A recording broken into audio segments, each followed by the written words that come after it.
আসসালামু আলাইকুম বন্ধুরা, কেমন আছেন? আশা করি সবাই ভালো আছেন। আপনাদের দোয়া আমিও ভালো আছি। আমি এখানে একটা রেসিপি নিলাম। এখানে হলো আমি নিয়েছি হলো বাইলা মাছের রেসিপি করবো। বাইলা মাছটা আমি কাঁচাই রান্না করবো। অনেকে আপনার ইয়ে করে রান্ধে, বলে যে ভাজা যায় না, ভাজাও যায় এটা, তাই কাঁচাটা মজা লাগে, তাই ভাজা হয় না। যেই জন্য খাওয়ার রুচি জুড়ে আর কি। তাই এখানে আমি পেঁয়াজটা দিয়ে দিলাম, একটু হালকা লাল করে নেবো, বেশি লাল করবো না, হালকা লাল করবো। এর সাথে একটু এই যে কাঁকরোল ভর্তা করবো তার সাথে। কিন্তু পেঁয়াজটা লাল হয়ে গেছে, পরে আমি এখানে পানি দিয়ে দেবো। পানি দিয়ে দিলাম, পানিটা পাগল উঠলে মানে একটা বলক উঠলে পরে আমি এখানে দিয়ে দেবো রসুন বাড়া। এর সাথে দিয়ে দেবো লবণ, তার সাথে দিয়ে দেবো হলুদের গুঁড়া, মরিচের গুঁড়া, দেবো ধনিয়ার গুঁড়া। দিয়ে সেটা ভালো করে তেলটা উঠলে দিয়ে দেবো আমি ভেজে রাখা আলুগুলা, আলু ভেজে রাখছি আগুই, ওই আলুগুলো আমি একসাথে দিয়ে দেবো। আলু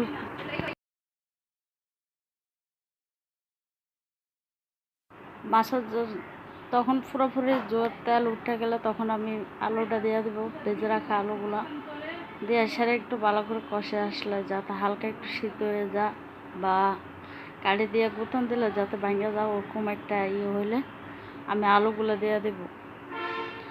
আলুগুলো দেওয়া দেওয়ার পরে আমি মাছগুলো ওটার উপরে দিয়ে দেবো, কারণ মাছ তো কষায় উড়ান দিয়ে সেরা পরে আমি মাছগুলো ওইখানে দিয়ে দেবো, নামাই বলবো। আর এখানে সবচেয়ে মজার বিষয় হলো কি, অনেকে বলে এখানে আপনার বাইলা মাছ অনেক নরম হয়, বাজতে পারে না।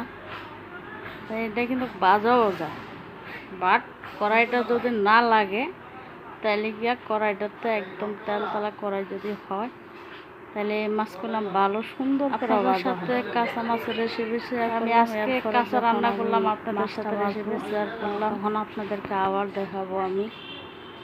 তাই ভিডিওটা যদি ভালো লাগে লাইক ও সাবস্ক্রাইব করবেন, ভিডিওটা সম্পূর্ণ দেখে যাবেন।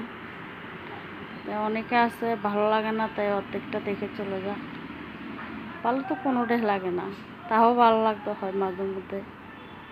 যদি আমি এখানে সাপোর্ট পাই বা যদি আমার একটু সাপোর্ট দেন আপনারা, তাহলে আমি অন্য অন্য আরও রেসিপি দেবো, দিয়ে সেটা আমি ইয়ে করব, ভিডিও বানাবো।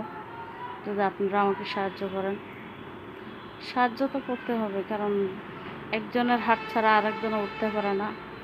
আল্লাহ হইলো সাহায্য করা হইলো বান্দা, আল্লাহ হইলো উসুল্লা বান্দা, উসুল হইলো আল্লাহ। কিন্তু একটা মানুষ যদি উসুল্লা না করে তাহলে তার পারবো না। আপনার হাত ধরে আমি উঠতে পারবো বা আপনি আমার হাত ধরে উঠতে পারবেন, এটা তো নিয়ম। আর সবচেয়ে বড় কথা হলো ভিডিও দেখে যাওয়ার সাথে একটা কমেন্ট করবেন, কারণ কমেন্ট করলে আপনার আইডিটা পাওয়ার সম্ভাবনা থাকে। তাই বারবার বলতেছি কমেন্ট করবেন, আইডি যাতে পায়। ওই যে কাঁকরোল দেখালাম, কাঁকরোলের ভর্তা, ওই যে দেখেন আমি মাছ দুইটা দিয়ে দিলাম, একদম মাছ কোনো রকম ভাঙে নেই। বলে যে বাইলা মাছ ভাজা যায় না, ভাঙ্গা জায়গা, দেখেন আমি দেখাইতেছি। দুইটা মাছও দিচ্ছি প্রায়, আমি এখানে ভর্তার জন্য মাছ দিলাম না, এমনি হালকা একটু দিলাম, মাছ না দিলেও চললো। কাঁকরোল ভর্তা হলো মেন উদ্দেশ্য, তার সাথে দিয়ে দিলাম আলু আর কাঁচামরিচ। আর তো বোঝানোই হয় হাতে ভাঙ্গা খাইবেন, নাহলে হাতে বাচ্চা ফাড়ায় বাচ্চা খাইবেন, যে যেভাবে খাইতে পারে। আমি হাতেই করবো কেসলায়া, তাই আমি এভাবে করলাম। তাই হলুদ দিচ্ছিলাম না, তাই এগুলো মাছ সাদা সাদা লাগে। আরেকদিন আপনাদের সাথে শেয়ার করব আমি এই রেসিপি মাছের, যাতে মাছ কীভাবে করতে হয় ভাঙে না। কিন্তু চাপ দিচ্ছি এগুলোরে, অনেকে বলা ভাঙ্গে জায়গা, মাছ করার সাথে লাগে জায়গা, মাছ ভাঙ্গা জায়গা, এগুলো আর ইয়ে করতে পারে না। তাই আপনাদের সাথে দেখলাম।